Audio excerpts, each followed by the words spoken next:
5 गरीब बहू का तरबूज, घर, साड़ी और फ्रिज। ओह, तुम पांचों भी यहाँ हो? वैसे मैंने सोचा नहीं था तुम पांचों इस शादी में आओगी। आते कैसे नहीं? हमारे पड़ोस की तो शादी है। बात तो बिल्कुल ठीक कह रही हो। जब मुफ्त में इतना अच्छा खाना मिल रहा है तो कौन बेवकूफ होगा जो नहीं आएगा। वैसे तो 3 दिन पहले भी तुम पांचों ने ही साड़ियाँ पहनी थी ना। लगता है इन साड़ियों से तुम्हें ज्यादा ही लगाव है। महाविका, क्या तुम्हें पता नहीं इन पांचों के पास गिनी चुनी 3-4 साड़ियाँ ही तो है जिन्हें ये रोज पहनती है, और यही साड़ियाँ ही पहनकर यह फंक्शन और शादी में भी जाती हैं। बेचारी करीम। वैसे मैंने अपनी कुछ पुरानी साड़ियाँ निकाली है अपनी नौकरानी को देने के लिए। अगर तुम पांचों चाहो तो वो साड़ियाँ मैं तुम्हें दे सकती हूँ। इतना कहकर नताशा और भाविका उन पांचों का मजाक उड़ाते हुए वहां से चली जाती हैं। नताशा और भाविका की बात सुन पांचों बहुएं सीधा शादी से वापस घर चली जाती हैं। ये क्या, तुम पांचों इतनी जल्दी आ गई शादी से? माँ जी आती नहीं तो क्या करती, वहां पर रहकर अपनी और बेइज्जती करवाती। ऐसा क्यों कह रही हो बहू?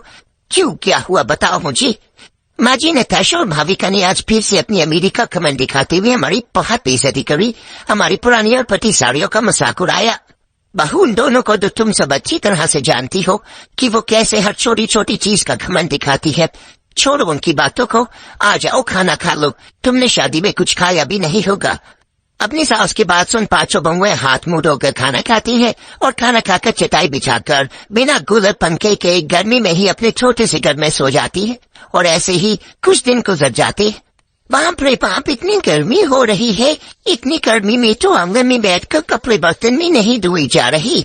पांचों बहुएं कड़ी धूप में आंगन में बैठकर बर्तन और कपड़े धो रही होती हैं कि तभी उनकी पड़ोसन लता वहां आती है। अरे लता काकी आप? हाँ, ये लो मिठाई, मुंह मीठा करो। मेरा बेटा आज डबल फ्रिज वाला बड़ा वाला LED और 5 स्टार AC लेकर आया है। काकी, तुम हाथ अच्छी खबर सुनाई अपनी। आइए अंदर चलिए। ना बाबा ना, तुम्हारे इस ईद की बत्ती जैसे घर के अंदर तुम ही लोग जाओ। वो क्या है ना, जब मुझे AC में रहने की आदत पड़ गई है तो मैं इतनी गर्मी में तुम लोगों के घर में नहीं आ सकती। मैं मिठाई रख रही हूँ, तुम पांचों खा लेना। लता की बातें सुन पांचों बहुओं को काफी बेइज्जती महसूस होती है, जिसके बाद वो पांचों अंदर आ जाती हैं। राशनी, तुम क्यों लता काकी की बातों को लेकर उदास हो रही हो? उदास ना हो तो और क्या करूँ, जब को हर कोई हमारी बेइज्जती पर बेइज्जती करता है। कभी कपड़ों को लेकर तो कभी घर को लेकर। न जाने भगवान ऐसी किस्मत लिखता है क्यों है। रोशनी की बात सुन बाकी चारों बहुएं भी उदास हो जाती है। वहीं दरवाजे पर खड़ी माधुरी भी अपनी पांचों बहू की बात सुन अपनी किस्मत को कोसने लगती है। और ऐसे ही गरीबी और गर्मी में पांचों बहू के दिन गुजरने लगते हैं। गर्मी की मारी गली के अंदर चाली हो गई है। हमारे किस्मत में तो एक गिलास ठंडा पानी भी नहीं है। ऐसी गर्मी में लोग ठंडा ठंडा तरबूज का जूस और तरबूज खाते हैं, और हमें देख लो, गर्मी तो बहुत हो रही है और कुछ ठंडा खाने का मन भी कर रहा है। आप सब लोग तो तरबूज के खेत में ही काम करते हैं, तो शाम को हमारे लिए तरबूज ले आइएगा।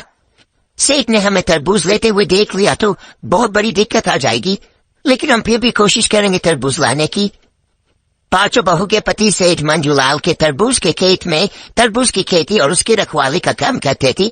अपनी पत्नियों के कहने पर शाम को पांचों भाई सारा काम खत्म करके एक एक तरबूज उठाकर चुपके से ले जाने लगते हैं कि तभी सेठ मंजूलाल उन्हें देख लेता है।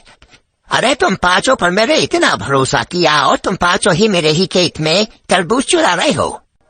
अरे मंजूलाल जी, यह हमने जानबूझकर नहीं किया। हमारी पत्नियों को तरबूज खाने का बड़ा मन कर रहा था और हमारे पास इतने पैसे नहीं थे कि उन्हें तरबूज खरीद कर ला कर दे सके, इसलिए हमने खेत से तरबूज लिए। अरे तुम जैसा गरीब लोगों के बहाने में अच्छी तरह से जानता हूँ। निकल जाओ मेरे खेत से, और कब से आने की कोई जरूरत नहीं है। मंजूलाल पांचों भाइयों से तरबूज लेकर उन्हें काम से निकाल देता है। जिसके बाद जहाँ पहले ये परिवार 2 वक्त की रोटी खा रहा था, अब वो 2 वक्त की रोटी भी इन्हें नसीब नहीं होती। 1 हफ्ते से ऊपर हो गया है, अभी तक हमें कहीं पर भी काम नहीं मिल रहा।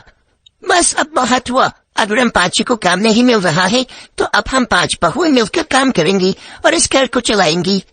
लेकिन बहू, तुम काम क्या करोगी? माँ जी कुछ न कुछ काम तो कर ही लेंगी, लेकिन ऐसे हाथ पर हाथ रखकर नहीं बैठेंगी। पांचों बहुएं काम की तलाश में निकल जाती हैं।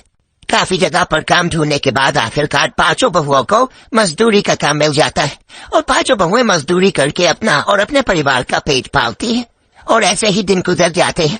पांचों बहुएं हर रोज की तरह शाम को अपना काम खत्म करके घर लौट रही होती है कि तभी उन्हें कुछ बच्चों की आवाज आती है। ये इस वक्त बच्चों के खेलने की आवाज कहाँ से आ रही है? यहाँ आसपास तो कोई बच्चे भी नहीं है। लगता है ये आवाज जंगल से आ रही है, लेकिन इस वक्त भला जंगल में बच्चे क्या करेंगी? चलो चलकर देखते हैं। उस आवाज का पीछा करते हुए पांचों बहुएं जैसे ही जंगल के अंदर जाती हैं तो देखती है कि वहां पर एक बहुत बड़ा तरबूज का खेत है और ढेर सारे तरबूज है। वो तरबूज कोई मामूली तरबूज नहीं है, बल्कि उन तरबूज के तो इंसानों की तरह हाथ, पैर, आंखें, मुंह है जो आपस में बात कर रहे हैं। ये नजारा अपनी आंखों से देख पांचों बहुएं बहुत डर जाती है और वहां से चुपके जाने लगती है कि तभी एक तरबूज की नजर उन पांचों पर पड़ जाती है। हमें कुछ मत करना, हम तो यहाँ गलती से आ गई। डर क्यों रहे हो? हम आपको कोई नुकसान नहीं पहुँचाएंगे। हम तो जादी तरबूज है, लेकिन आप इस वक्त इस जंगल के रास्ते पर क्या कह रहे हैं? तरबूज के पूछने पर पांचों बहुएं उन तरबूज को अपनी सारी कहानी बताती हैं, जिसे सुन। ओह अच्छा, तो ये बात है। हम आपकी मदद कर सकते हैं, लेकिन अब पांचों को हमसे वादा करना होगा कि आप हमारे बारे में किसी को नहीं बताएंगी। इतना कहकर वो जादू तरबूज पांचों बहुओं को कुछ बीज देते हैं। हमारी तरह ये जादू तरबूज के बीज है, आप लोग इसे ले जाकर अपने आंगन में बो देना, ये आपकी बहुत मदद करेंगे। जाती तरबूज, आपका बहुत बहुत शुक्रिया, आपने हमारी मदद की। हम आपसे वादा करते हैं कि हम आपके बारे में किसी को नहीं बताएंगी। पांचों बहुएं उन बीजों को लेकर घर आ जाती हैं और अपने आंगन में बोकर उन्हें पानी दे देती है। सुबह होते ही पांचों बहुएं जैसे ही आंगन में आती है तो देखती है कि उनका आंगन तरबूजों से भर गया है कि तभी एक तरबूज, हेलो, मैं एक जादू तरबूज हूँ। आप लोगों को तो पता होगा ना कि मैं आपके बहुत काम आ सकता हूँ। आप मुझसे जो भी चाहो वो चीज बना सकती हो। क्या तुम सच कह रहे हो? इसका मतलब हम जादू तरबूज से घर भी बना सकते हैं। हमारा घर बहुत गर्म है, अगर तरबूज से घर बनेगा तो ठंडा रहेगा। गीता की बात सुन बाकी चारों बहुएं इस बारे में सोचती हैं, जिसके बाद अब पांचों बहुएं अपने आंगन से ढेर सारे तरबूज इकट्ठा करती है। वो जैसे ही तरबूज तोड़ती है तो वहां पर एक और नया तरबूज आता है। ये देखकर वो बहुत खुश होते हैं और अब ढेर सारे तरबूजों को इकट्ठा करने के बाद वो तरबूज से एक बड़ा सा घर बनाने लगते हैं और कुछ ही देर में पांचों बहू का तरबूज का घर बनकर तैयार हो जाता है। ये तरबूज से बना हुआ घर कितना ज्यादा सुंदर और मजबूत है ना, और इस घर के अंदर से तो तरबूज की खुशबू भी आ रही है। मैं सोच रही थी कि जिस तरह हमने तरबूज का घर बनाया उसी तरह हम लोग तरबूज का फ्रिज भी तो बना सकते हैं ना, फिर हम सब लोग ठंडा ठंडा पानी पियेंगे। पांचों बहुएं मिलकर उस तरबूज के घर के साथ साथ तरबूज का फ्रिज भी बनाती हैं, जो बिल्कुल असली फ्रिज की तरह होता है। इसके अंदर तो पानी रखती ही बर्फ की तरह ठंडा हो गया, पर मुझे आइसक्रीम खानी है, बड़ा मन कर रहा है। तारिका की बात सुन फ्रिज के अंदर ढेर सारी तरबूज फ्लेवर की आइसक्रीम आ जाती है, जिसे देख सभी हैरान हो जाते हैं और फिर सारी बहुएं उस आइसक्रीम को खाती हैं। सच में तरबूज की फ्लेवर की आइसक्रीम तो बहुत अच्छी है। वैसे मेरी मानते ही इस तरबूज फ्रिज ने आइसक्रीम दे दी, मतलब कि अब हम इस फ्रिज से कुछ भी मांग सकते हैं। लगता तो ऐसे ही है। चलो सब एक एक करके और मांग कर देखते हैं इस जादुई फ्रिज से। फिर पांचों बहुएं एक एक करके अपनी मनपसंद की चीज मांगती है और मजे से खाती है। फिर एक दिन, क्या हुआ नयन बहू, तू इतनी उदास क्यों है? क्या बताऊं माँ जी, अगले हफ्ते हम पांचों को शादी में जाना है और हमारे पास पहनने के लिए एक भी अच्छी साड़ी नहीं है।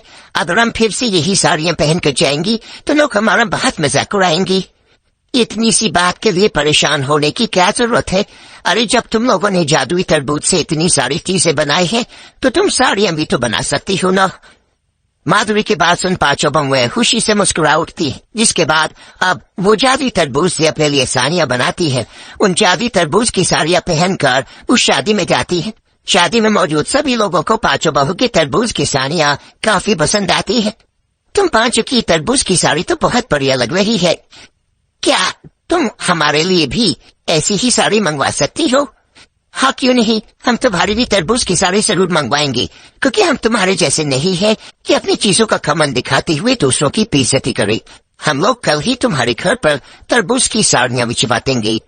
तारिका की बात सुन नताशा और भाविका का सर शर्मिंदगी से झुक जाता है अब पांचों बहुएं जादुई तरबूज को बेचती हैं, साथ ही साथ तरबूज के बने हुए जूस, शेक और कई तरह की चीजें भी बेचती है, जिससे उनकी फाइनेंशियल कंडीशन भी अब ठीक होने लगती है और अब पूरा परिवार हंसी खुशी रहने लगता है।